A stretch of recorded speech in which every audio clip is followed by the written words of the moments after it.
What's up, guys? Welcome to VHP Engines.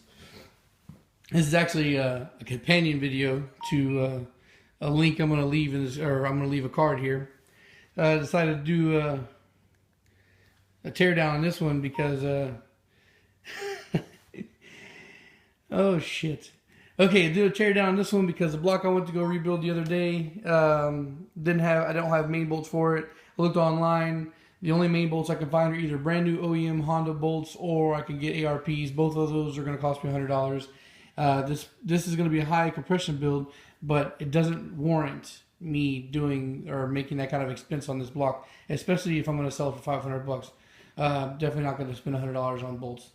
So what I'm going to do here real quick is show you guys how to inspect or do at least a small inspection for your engine. If you're going to buy a used engine, you go on to some guy on Facebook or whatever, Craigslist, and you take a wrench or a ratchet with you, a 19, so you can check it out real quick. The only 100% way to be 100% sure you didn't spin a fucking bearing in this engine, or that engine did spin a bearing, is to take off the oil pan and the baffle and take off the goddamn caps and check the bearings. This is a shortcut to do that, but it's not 100% guaranteed, but it's damn close to 100%. I've never, there's only one time I ever had a mistake with that, and I'll leave a card in that one too.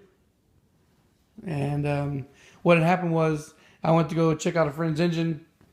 I went to go try to spin the damn thing, and it was seized up. Now, 100% of the time, 100% of the time, if it is not moving and is seized, it's because there's a bearing that's spun. What happens is the bearings are two halves, and one half spins over top of the other half and lodges in place. Can't spin it, can't rotate. So that's why it locks up when you spin the bearing.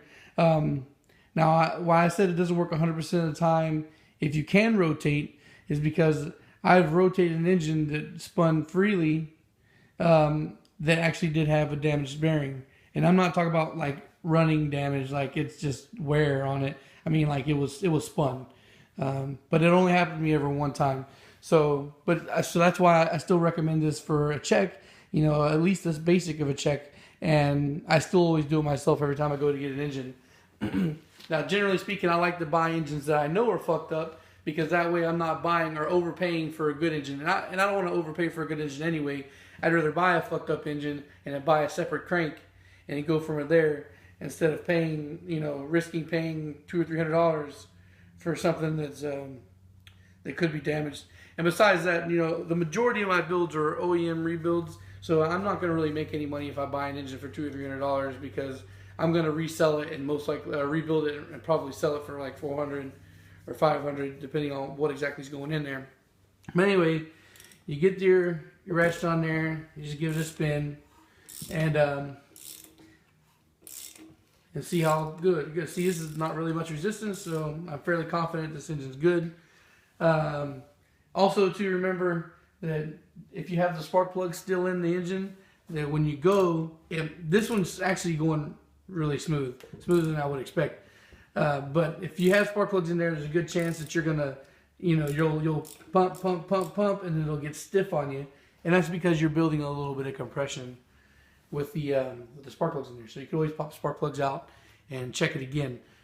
But you see, I'm not really putting a lot of effort into this, and it's spinning. So the chances are that this is a good engine.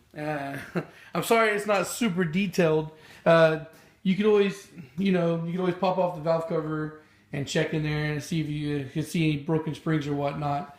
But as far as checking the block to see if the block itself is healthy, that's pretty much all there is to it besides laying the engine flat, taking off the oil pan, the baffle, and taking off main caps and shit. Now, if you do ask to do that and somebody gives you a little resistance, it doesn't necessarily mean they're just trying to hide a bad motor. They're just trying to stop you from taking their shit apart and then leaving it that way, or taking your shit apart and then making the decision that you're not going to take it because then you got to go back in and torque everything back down, or it's going to be a fucking blown engine. So, I mean, personally, I've had somebody come to my house, check my shit out, and didn't buy it. He's like, oh, well, it looks good. I'll come back and buy it later. And he didn't. And in the process, something was broke while he did it. I was like, come on, man, what the fuck? So I don't let people take my shit apart. I warranty the engines. You either take it or you don't. If not, fucking pulling my shit apart. You know, plus that was before I started making these fucking videos. So nowadays, you know, I don't really have that kind of resistance. All right, guys, short video, but a lot of people do ask me this. There's not really much to it. It's just what I just did right there and what I've mentioned. And I hope that helps you out. Thanks for watching, guys. Peace.